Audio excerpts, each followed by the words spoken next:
So I have gotten a lot of questions about our MCM planter. This came with the house that my partner and I bought in summer of last year. And I've always wanted a planter like this since I was like 4 years old, because I was apparently a very strange child. I've been told this is not something most children think about at age 4, but there you have it. Couple problems with these kinds of planters. One, this is wood, which means that if you don't have something airtight to get drainage, you are going to end up with all sorts of nasty mold, dry rot, wet rot, you name it. Anything that can go wrong with wood and water, you are at risk of that. So if you don't already have a liner, you're going to want to line it with landscaping plastic or something similar before you do anything that involves putting wet dirt or live plants in there. If it's a stone one, I still recommend using some kind of liner, because most of the stones used to make planters like that are fairly porous, which means that if it's near a hardwood floor, carpeting, anything like that, you're going to deal with water leaching into the building materials around it in a way that's going to potentially cause damage and be hard to fix. The other issue with these planters is a lot of people will resolve the waterproofing issues, and then they'll just fill this whole thing with dirt in here.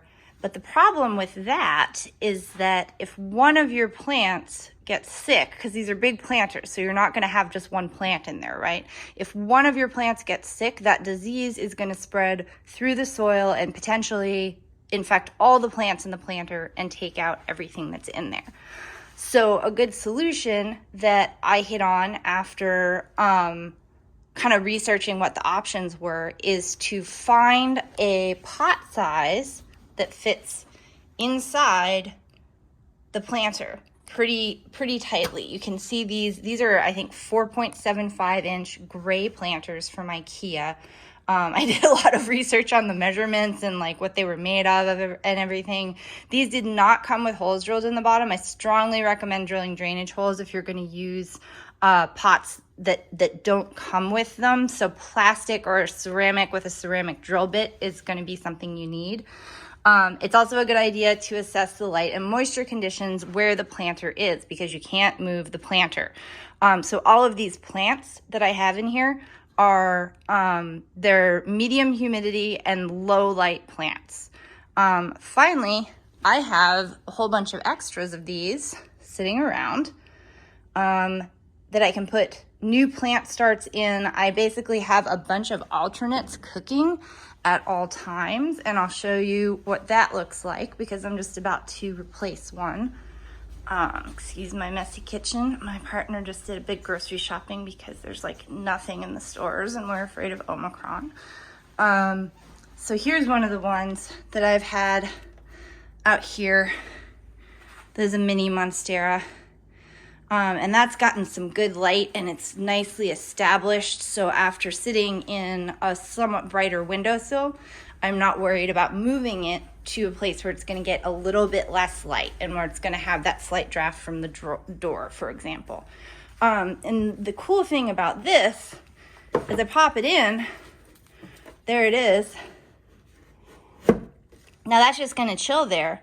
But if I notice that it's not doing well, I can just take it out again and replace it with another plant that's been living elsewhere in my house in a matching pot. So I have about 4 or 5 spares going with different plant types that have the right kind of light and moisture requirements for this planter. And these vary a little bit. The Monstera, for example, that's going to be a little drier. This guy, you never want it to be sitting in wet soil, but it can deal with humid air and low light, so it works here. Same with this one. You don't want it to be super soggy. And then these pothos as well have somewhat less of a moisture requirement than, for example, the philodendron or the mini monstera.